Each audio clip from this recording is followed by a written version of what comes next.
Expressway!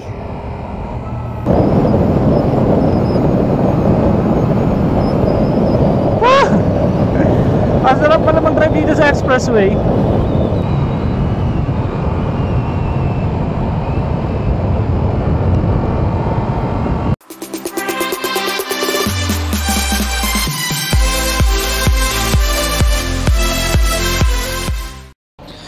Alright, what's up mga bars? So nasa harap natin ngayon ang 2022 Yamaha R7. At sa mundo ng mga big bikers ngayon, isa ito sa pinapangarap nating makuha or madrive. Siyempre, bago natin isa-isahin ano ba ang meron dito sa R7, atin munang ipasok ang montage.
Alright mga pars, nasa harap na natin ang 2022 Yamaha R7. So let's walk through with the specification. So this bike has 689cc of displacement, liquid cooled 4-stroke 8 valves, 2-cylinder cross-plane crankshaft DOHC. So yan, kung makikita nyo, yun yung design ng makina niya. At same siya ng engine with MT-07. So this bike is still with the stock na pipe, at ito yung itsura na kanyang likuran. Dito ay pwede mong ilagay ang slider. So yan ang 2-cylinder cross-plane crankshaft niya. So ang bike na to kaya mag-produce ng 72 horsepower at 8,750 RPM and 67 Newton meter of torque at 6,500 RPM. And yan ang mukha niya. Buksan natin. So LED lights front, meron siya ditong LED lights sa gilid na mukhang masungit. Tara, tingnan natin ang itsura ng headlight. So yan yung itsura ng headlight. Kung makikita nyo, single spot siya. Unlike the previous bike, the R6 has 2 spotlights. So kahawig nito yung R15M, at medyo mas malaki to doon kasi nasa 700cc siya. So 689 to be exact. Dual disc ang harapan niya with ABS equipped. Sa likod naman ay single disc. So yan mga pars, wala pa tong slider, kaya ingat-ingatan natin tong habang nagte-test drive. And syempre, fuel tank capacity is 13 liters at meron siyang curb weight na 188 kg. So ganun siya kagaan, hindi siya ganun kabigat. Kung i-compare ko yung weight niya, is mas mabigat pa yung Ninja 650 for this bike. So design wise naman ang ating pag-usapan, napaka-sexy ng bike na to. Pero kung sa personal mo siya titingnan, hindi siya ganun kalaki tingnan. Para siyang kasing laki ng R3 kung i-compare mo. And the tail light naman ay LED na, at kahawig siya ng tail light ng R1 at ng previously R6. Gato din ang tail light ng R15. So tire size niya sa likod 180 by 55 by R17, at yung harapan naman ay 120 by 70 R17.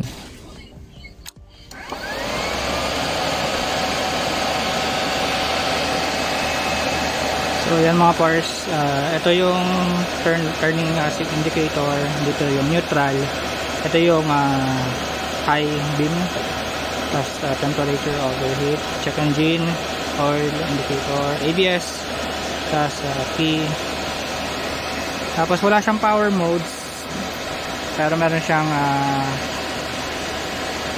select buttons dito. Kumbaga makita mo yung trip mo, trip 2, ito yung kilometer per liter, average ay 5.3, ganon katakaw.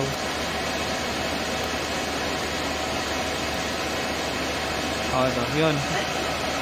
So dito naman sa kabila, ito yung signal indicator, left and right, tapos busina.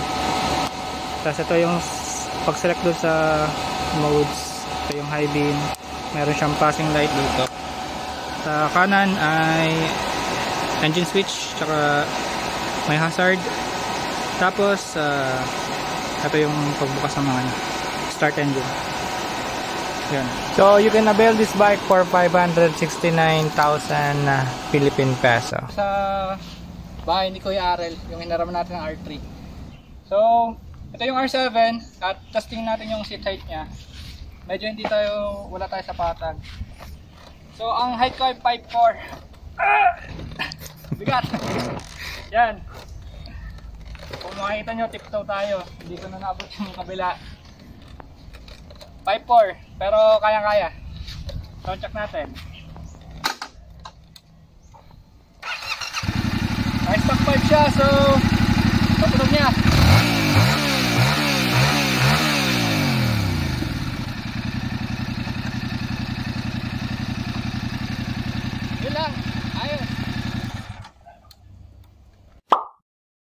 Mga pars, so itatest drive natin ngayon ang R7 dito sa Yamaha Rev Zone.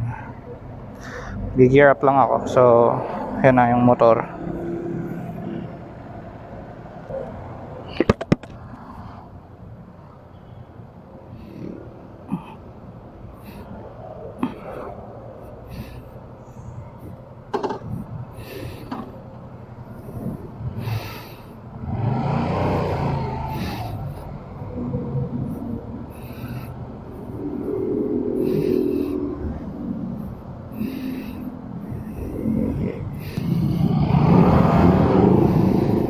Okay.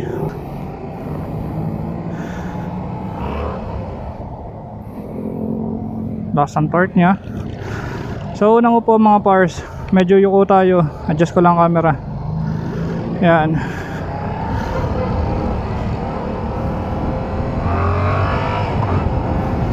So naka stock 5 siya. Ang sakit sa likod dito. Diba taas?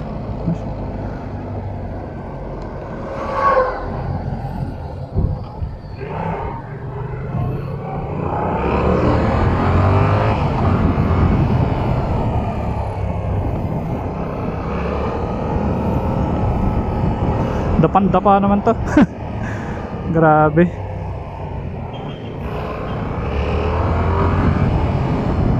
Adjust natin cam. Nakayoko siguro. Yan. Tuwad naman ako dito. Grabe.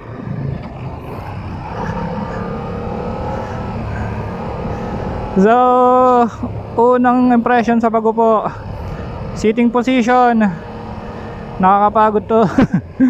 Nakadapa eh. Sobrang baba nung handlebar nya. So seat height naman, medyo mataas talaga siya. 835mm to eh.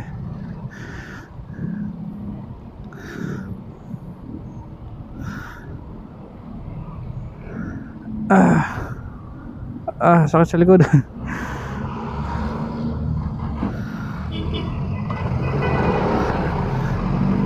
Pero hindi naman siya mabigat. So foot peg position, pang racing ang position, so medyo nakabuluktot yung paa natin.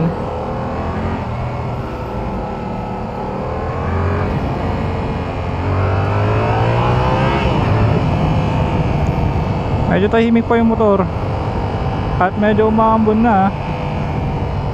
So para ma-imagine nyo kung anong position natin pag nakaupo, alam mo yung sobrang lamig, yung parang may bagyo tapos nakatalokbong ka na kumot, ganun yung position mo, parang pitus.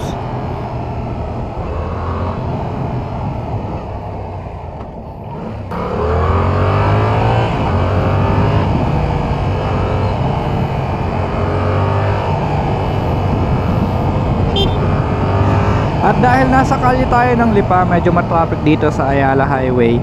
Pag-usapan natin ang handling nito kasi medyo maraming sasakyan dito. So hindi naman siya ganoon kahirap pili ko, although mababa yung handlebars niya.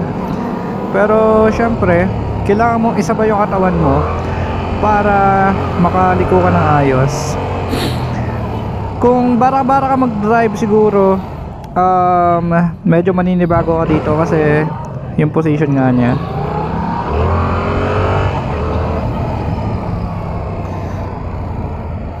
Kapagod to pag sa wrong ride.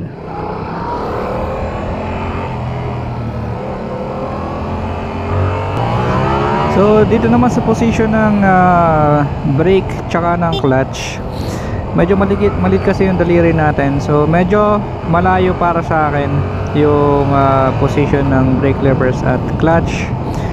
I think hindi siya adjustable, so medyo matigas din yung clutch at medyo masakit sa kamay pag sa long time na pressing.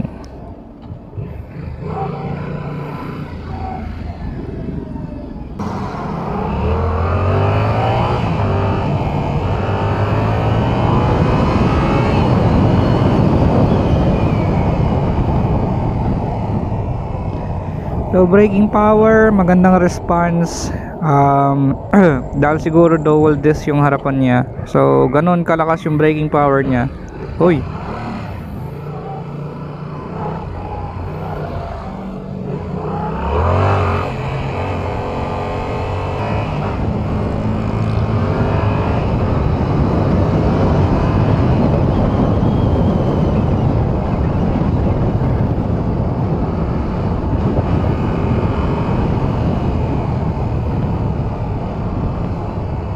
so para talaga ma-check natin or ma-try natin yung power niya at torque niya, ating idadaan ito sa expressway. So dito kasi sa Lipa, may expressway from Lipa City to Batangas City.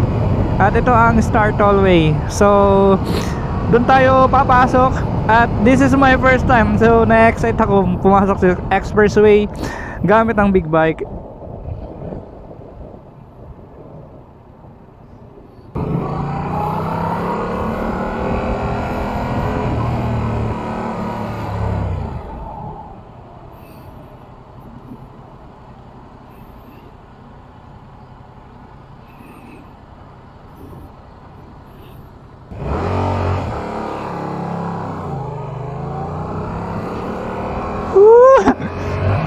Expressway!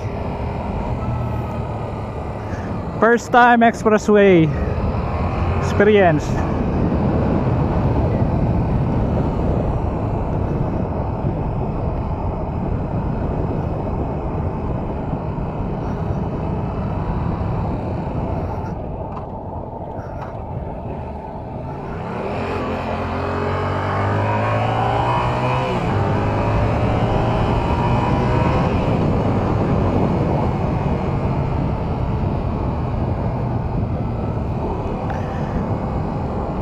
Expressway.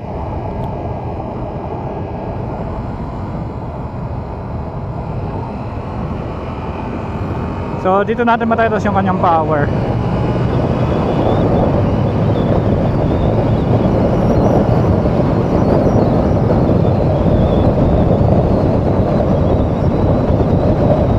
Okay, sa suspension play medyo matigas siya. Siguro dahil sport bike siya.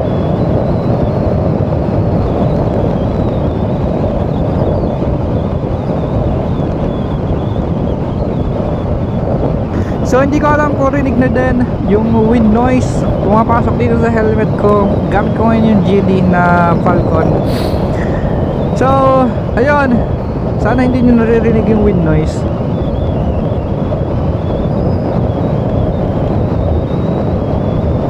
So sa power nya, maganda yung torque nya, malakas yung torque nya. So siguro dahil nakagamit na ako ng mas malalakas na CC na motor, hindi ako ganun na-overpower nung torque nya. Hindi katulad nung inline 4 na 900cc pataas. So doon nakakapagod yung torque nun. Ito hindi, bale maganda yung power nya. Hindi siya ganun ka overpowering. Kumbaga kung beginner ka, so syempre kailangan mo mag-adjust or maninibago ka.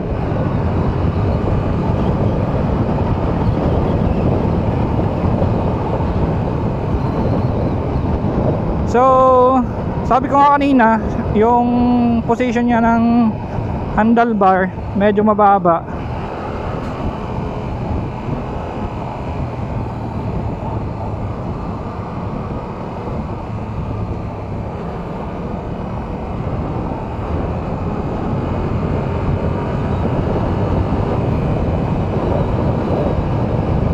So kaya nakakangalay siya. Tsaka masakit sa likod, lalo na kung kung Gucci ka na, makangalay ka dito. Pero kung gusto mo umupo ng ganyan, tamang relax lang, ipitin mo yung tank para maganda yung kapit.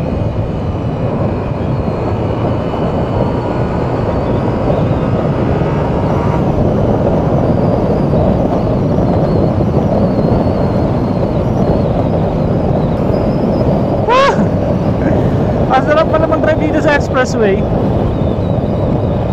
Grabe. Nung bata ako, alam mo, pangarap kong magmotor dito sa expressway kasi iba yung feeling ba, kasi dito mabibilis ang sasakyan eh. So kung sa highway ka, may medyo madaming sasakyan at medyo matraffic. So unlike dito sa expressway, talagang kailangan mong bilisan. 80 yung minimum na speed. So pag pumunta kami naman tapos nakasakay kami sa bus, tapos may dumadaan mga big bike na naka-inline 4. Grabe. Vroom vroom, yung mga ganun ba.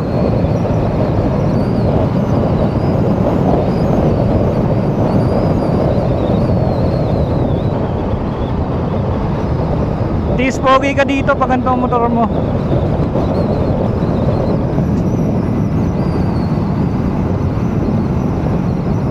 So aerodynamics naman siya. Hindi siya ganun kalakas yung drag ng hangin. Kasi maganda yung aerodynamic niya. So pag yumukyo ko na ganito,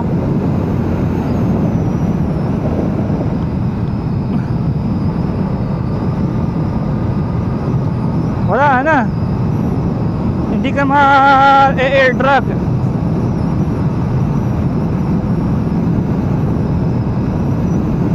Unlike sa mga naked bike na sa'yo lahat tapon ng hangin.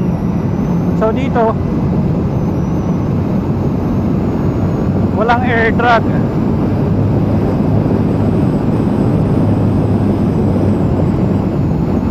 Ang ganda siguro nito kung naka-open pipe siya, kasi maririnig mo yung exhaust. So braking power, hindi ko pa natatry yung braking power niya eh. Pero maganda yung braking response niya kanina. Hindi ako masyadong detail ng preno, pero kumakagat na siya agad. Tsaka ABS naman siya, so kahit biglayin mo siya,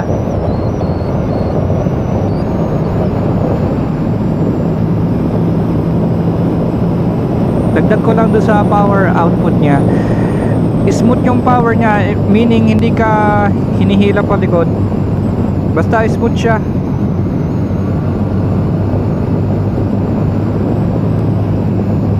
Ang pahit lang ng Star Tollway, matagtag ang kalye, hindi katulad ng SLEX, smooth. So dito matagtag yung kalye. So ayan, lalabas na tayo ng tollway. Dito kasi sa paglabas dito ng tollway may bypass, so meron dong road na medyo lubak-lubak, doon natin i-try yung suspension. So nakikita ko na importansya nung tank bag at saka nung belt bag or anumang bag na meron ka sa katawan, para lagayan mo ng wallet or ng ticket sa tollway. So yun, tago lang muna natin yung wallet, wait lang. So nandito tayo para sa sinasabi ko kanina na bypass road na hindi pa tapos yung konting part niya, kaya medyo lubak-lubak kasi lupa pa rin siya, tapos nauulanan, tapos puro truck yung dumadaan, so as in lubak-lubak siya. Try natin suspension dito.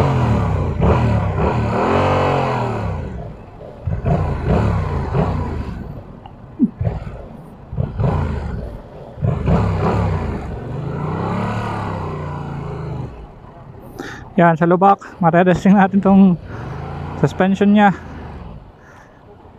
Upya, malubak, matigas ang suspension.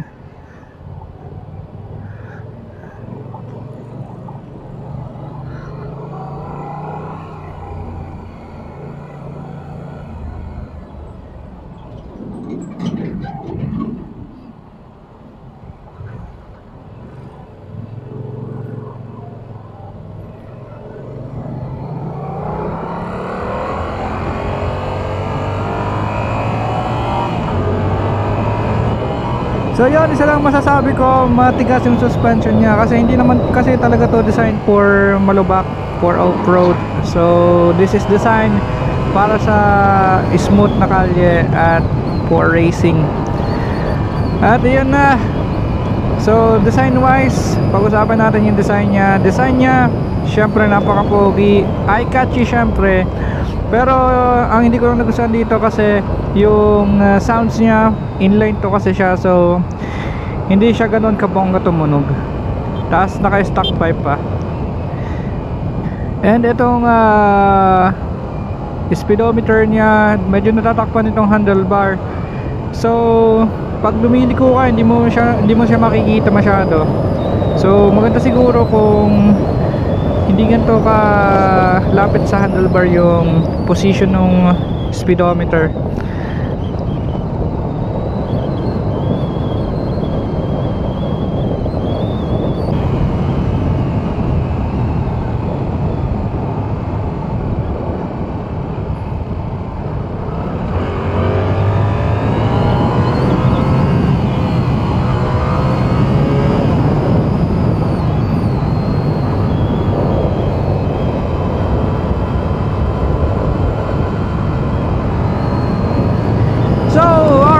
Overall experience sa ating pag-test drive dito sa Yamaha R7, siguro I will rate this bike as 7 out of 10 kasi first of all, hindi ako komportable sa posisyon ng body at yung power niya ay hindi ko siya maiko-compare na malakas talaga compare sa mga nagamit kong motor before. Kaya para saan mas mataas pa rin yung rank ng Z1000 at Z900. At yun nga, masarap siyang gamitin kung sa truck mo siya gagamitin, pero for long drive I don't suggest na gamitin mo to kasi baka sumakit ang likod mo.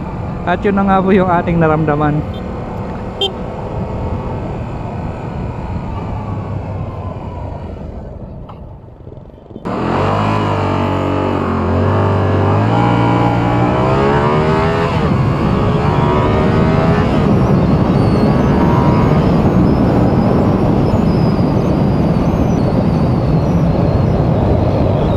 So yun nga mga bars, at malapit na tayo sa aming bahay.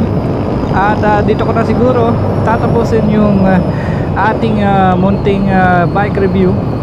So before I end the vlog, gusto ko muna mag-iwan ng magandang salita from the Bible. At sabi nga sa Deuteronomy chapter 30 verse 3, God your God will restore everything you lost. He'll have compassion on you. He'll come back and pick up the pieces from all the places where you were scattered. So meaning mga pars, kung may nawala man sa'yo, pera man yan, bagay man yan, tao man yan, trabaho man yan, negosyo man yan, papalitan yan ng Lord, i-restore yan ng Lord. At hindi lang katulad nung nawala sa'yo, ibig sabihin papalitan yan ng higit pa sa nawala sa'yo. So magtiwala ka lang sa Kanya. Kung ano mong masamang bagay ang nangyayari sa'yo ngayon, lahat ng yan ay may dahilan. Huwag kang madadown kasi lahat ng bagay may purpose. Kung ano man yung nangyari, look at the brighter side. Huwag kang malulungkot, tsaka stay positive. So hanggang doon na lang po mga bars. Andito na ako sa Gentile Motor Shop. At salamat sa lahat na nanonood. Hanggang sa next review. Ciao.